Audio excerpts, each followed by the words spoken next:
welcome to UnPacked, where we unlock the different degree programs from different Philippine universities. I am your host, Max Guanzon, and tonight we have Blue Elman from BS Chemical Engineering in UP Diliman. Welcome, Blue. Hello, glad to be here. Okay, to start, introductions muna tayo. Give me your name, your preferred pronouns, other information na you want to share, and your degree program and from what university. Okay, so to introduce myself, hi, I'm Blue Andre James R. Elman. Yes, blue yung actual color. And preferred pronouns, he or him. Tapos other information, I think I'm a second year student in BS Chemical Engineering in the University of Philippines, Diliman. I usually like to hang around on the internet and play mahjong and watch woodworking and metalworking videos. Mm. Okay, so to start, we'll be talking about your degree program. You're from BS Chem Eng. And ayun, first describe your degree program in 2 to 3 sentences. Chemical engineering is all about how we produce materials from raw products. So, for example, nakakita na kayo ng planta, ang gumagawa nun mga chemical engineers. Okay, that's a short description and that's very Really short. precise. So, what do you do in your degree program and describe a typical day as a Chem Eng student before the pandemic tsaka right now during online classes? Before the pandemic kasi, yun yung first year ako. Tapos madami kaming math, physics, chemistry subjects. Tapos some majors. Pero ngayong nasa pandemic na, nandun na kami nagtabunan ng majors. And usually may 2 or 3 majors akong pinag-aaralan at a single day. Tapos, for a typical day, morning ako usually nagsa-start kapag may kailangang basahin, pag may kailangan i-prepare na notes, ganito, ganyan, I would read it. Tapos, if may synchronous sessions, then a-attendan ko. Kasi some of them are really useful talaga. So, Pag hapon, magsasagot na ako ng worksheets kasi some of our worksheets are guided naman and stuff like those. And sa night, typical rest na. Typical rest, some org work if kailangan. so sa Chem Eng ba may mga lab classes kayo and paano yung mga lab classes nyo right now na we're in the middle of a pandemic and hindi kayang gawin yung mga experiments? Okay. Meron kasi since chemical engineering, meron kaming mga subjects sa Institute of Chemistry from general chemistry, analytical chemistry, tsaka organic chemistry. Tapos yung mga lab classes nila, ginagawa nila is puro answers to questions. Parang may bibigay silang, i-explain nila yung pre-lab, tapos may mga questions sila bakit ganito yung procedure na ginawa. Then you're supposed to look up through papers and such or through books and such kung ano siya. Minsan may data analysis kapag bibigyan kayo ng data tapos ipapasolve. Kunyari, percent composition, percent yield, all those things. Tapos sa majors naman, may ganun din yung setup. Pero syempre, since chemical engineering, lahat na ng labs namin na natutunan na dapat namin from our previous majors. So yung mga concepts na yun, kailangan balikan. Ang tawag dun sa subject na yun is process lab engineering tsaka thermodynamics laboratory. Okay. So does your degree program have a home organization and how does it help you as a Chem Eng student? Ako honestly alam ko na dalawa yung home orgs ng Chem Eng. So what can you say about that? Kasi chemical engineering is a diverse field, diba? And madami talagang types of people. Syempre, okay lang naman sa akin yung dalawa yung home orgs. Tapos kung saan mo feel na you're gonna click with. I think that's important. It's not limiting pwede rin naman maging unaffiliated. It's your choice. Pero being in an org really helps me kasi you get to talk with seniors sa course mo, tapos you could get advice from one another, and it's also a break from the ACADS kasi honestly the ACADS from Chem Eng is kinda heavy talaga. Notoriously hell ang Chem Eng. Nakakatawa nga eh. Okay, so to clarify, ano yung org mo between the two? I am a member of the UP Chemical Engineering Society Incorporated, also known as UP Chem.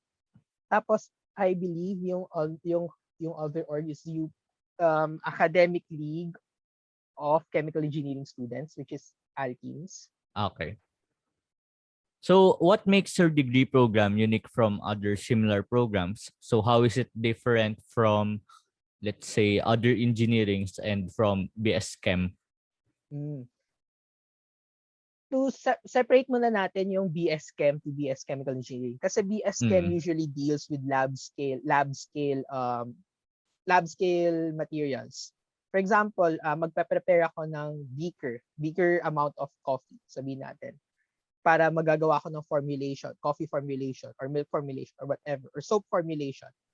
Ang gagawin naman ni chemical engineer is, with that process, i scale up niya to an industrial level. As in, gagawa na siya ng planta. For example, sa isang soap making process, kailangan nating maghalo. So, pag lab scale, pwede ka lang naman magnetic stirrer or kaya stir mo by hand. Pero kapag malalaki na, syempre, you're gonna build a huge stirrer. Tapos, kailangan i-design mo siya yung power input and all those other things na kailangan. Okay. For other engineering courses naman, actually Chem-Eng is derived from mechanical engineering. So in a way, similar yung courses nila. Pero again, Chem-Eng focuses on the conversion of raw products to usable consumer goods. Mm. So that's how it's different from other engineering pala. Yeah. Okay. So I know that UP offers a lot of engineering, pero I know din na maraming other schools na nag-offer ng Chem-Eng. So how is UP's Chem-Eng unique from other universities? I think sa Lasal may Chem-Eng. I don't know about Ateneo. Pero yata. Ateneo has chemical engineering, but it's more akin to materials engineering. Okay. So how is UP's Chem-Eng different from those degree programs? UP Chemical Engineering actually may mga subjects kami, may ilang subjects kami na sinasabi ng mga profs namin na labas talaga na tinitake na sa masters, like parts of it. For example, right now meron kaming thermodynamics 2, and some of the topics na didi-discuss doon are medyo high level na thermodynamics kasi 'di ba from high school chemistry meron tayong gases, 'di ba, and ideal gas laws and stuff like that. Pagdating sa chemical engineering, kailangan na natin i-take account na real gases ang ginagamit natin. So there are various things that we could learn from it. And some of the other unique thing about chemical engineering in UP, as far as I know, is meron talagang BSMS tsaka PhD. Sa some schools don't only offer BS. Pero yung sa amin kasi sa department namin, diretso hanggang doctorate levels. So may mga advanced subjects, tapos there's there's leeway for advancement kung gusto mo siyang i-pursue for masters and If PhD. gusto mo talagang mag-academe, I think UPDCHE is a really great place to take it kasi meron na talagang integrated. So institution din talaga yung Department of Chemical Engineering. Di pa siya magiging institute na dapat daw yung rinig ko. Okay, I see. So what do you love about your degree program? I think it's a really challenging it's a really challenging course talaga, and I know some people talaga kind of hate the environment na sobrang challenging. Pero what I like about the course is, first of all, yung course mates ko. Kasi they're really fun and really smart people to be with. Tapos, second thing is yung subject interest. Kasi personally, since as a child, gusto ko talaga magtrabaho sa industry.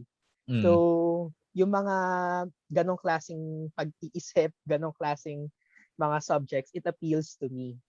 Tapos, thirdly, may mga profs tsaka talaga medyo, I think it's solid. May mga solid talaga na profs and may mga solid na profs talaga. Yeah. Okay. Okay, so for my next question, lagi ko itong narinig sa mga students from engineering and from Ah, ChemEng na rin na kung gusto mo ng chemistry, huwag ka mag-ChemEng. Or totoo. somewhere along those lines na Totoo, totoo. ChemEng is not chemistry talaga. Like, mas mamat siya and mas ma-physics. Correct me if I'm wrong, pero yun yung lagi Mm. ko narinig. So, what can you say about that common misconception? And ano yung iba pang misconception that people have about your degree program? Totoo talaga yon. Like, honestly, ano ba, madami akong mga batchmates nung freshies pala. Sinasabi nila, nag-chemeng sila because magaling sila sa chemistry, tapos Mm. may engineering. So, chemical engineering. Pero, the thing is, yun nga, pagdating kasi sa industry, syempre, you have the process, you have your processes na. You Mm. have your basic processes na. It's up to you to develop it for the needs of the plant itself. Ano pa bang mga common misconceptions? I think yun yung siguro yung the thing about marunong kami gumawa ng droga, which is, pwede, technically, pwede kami magtrabaho sa pharmaceutical industry. Mm. Pero the thing is, yung exact processes, meron kaming basic know-how, pero yung exact mechanisms, we usually leave it to the chemists Mm. talaga. Okay. So more on designing systems talaga ang Mm. ChemEng rather than playing with chemicals. Yes, definitely. Okay. I think that's a very helpful no. That's a very helpful na nakiklear yan kasi sabi natin marami na sa scam na Madami ng, yes, high school definitely. students who think Definitely. na ChemEng is for chemist talaga ganun. Mm, mm, mm, Okay, that's very enlightening. Okay, mm. speaking of high school students, nung high school ka, how did you choose this degree program and what were your other degree program options? Okay. So, ako, syempre, may interest talaga ako sa chemistry beforehand. And yun, as I said before, mahilig talaga ako sa industry as a child. So, I Mm. wanted to work in the industry. And I think ChemEng is like the best course fit for that job. I mean, other engineerings could work well. Pero the fact na gusto ko talaga magtrabaho sa industrial plants, yun. ChemEng is a really good fit. Regarding how I chose it, I was fortunate enough na supportive yung parents ko na kahit saan course talaga ako, basta mapasa ko. Mm. And other courses that I was thinking about was BS Chemistry, BS Materials Engineering, Mm. and actually I wanted to go sa MBB at one time. Mm. Pero I realized na parang ang layo. So, buti na lang nakapasa ko sa Chemeg because it's my first choice ideally yun yung gusto ko talagang course. Okay. So, speaking of careers, so ano yung mga career paths na available to ChemEng graduates? I've talked a lot about industry ngayon. Mm. Pero the thing is, napaka-diverse talaga ng ChemEng. Some people say that chemical engineering are universal engineers. Chemical engineers are universal engineers kasi napaka-varied talaga ng mga tinatake naming subjects from math, physics, chemistry pa lang. Tapos, again, plant design na pwede mong i-apply to various other things. Mm. Um, merong option, first of all, yun nga, anything na nag-i-involve ng consumer products, pwedeng magtrabaho ang chemical engineer.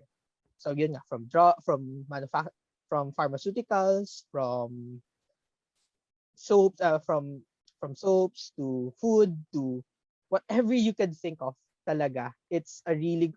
Cheming is a really good course to be in if you want to work in the industry. Mm. Pero syempre, pwede ka rin naman mapunta sa other tasks like assistant managers and ganyan. Kasi the thing is, engineering is all about optimizations eh. And I think chemical engineers are a good fit for other managerial tasks talaga kasi napaka-diverse nga ng experience. Okay.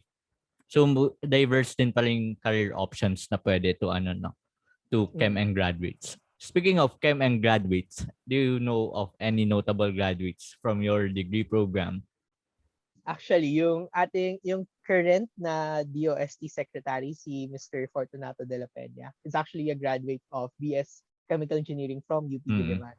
So that's a I think that nakakatawa nga eh. Nakakatawa to think na one of the main persons that represent science and technology in the Philippine society is a graduate of chemical engineering. Mm. Engineering. Okay, so that's it for my questions. Thank you so much, Blue. For my last question, actually ito, ano yung advice mo to young people who want to pursue this degree program, and ano yung mga resources or where can they find out more about your degree program? So, yung website siguro ng ChemEng ng UP. Mm, my advice to those people na gustong mag-chemical engineering is it's a huge time commitment kasi I mean every college degree naman is a huge time commitment. Mm. But I think it's especially true for chemical engineering kasi there are times talaga that you're not gonna sleep because aaralin mo tong one single topic na to, kailangan mong intindihan. Kasi may times talaga na sukong-suko na ako. Pero my advice is first of all, maging organized ka. Mm. Maging organized ka sa mga gagawin mo every day. And second of all, always keep a notebook. Always keep notes of every single thing. Kasi yung mga naaaral mo from the basics, from the beginner courses, sobrang na-apply mo siya to the other higher majors. Tapos third, find someone to be with. Not relation, like hindi naman romantic per se, pero it's always fun to study chemical engineering with someone.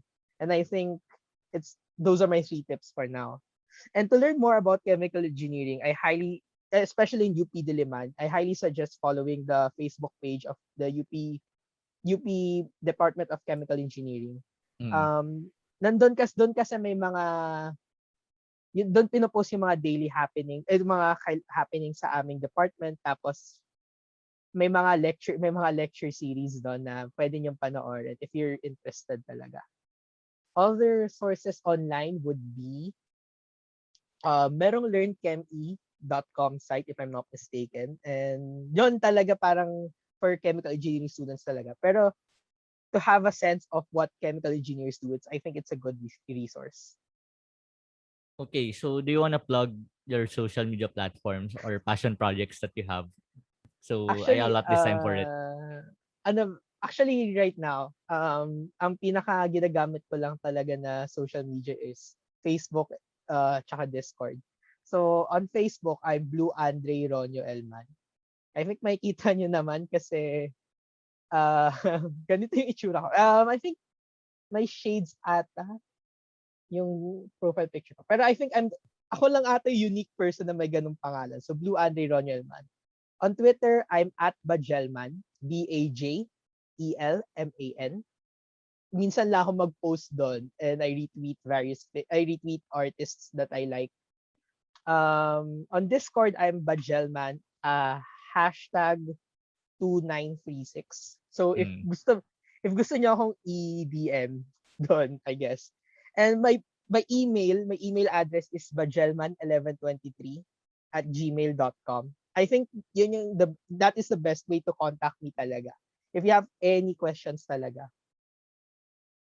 Other passion projects, actually, nagsa-start pala ako ng website. Hindi pa siya finished, pero it's like a weekly blog. Tapos I plan to discuss the weekly things about my life. And I think chemical engineering is a good part of it. So, hope you stay tuned for that one.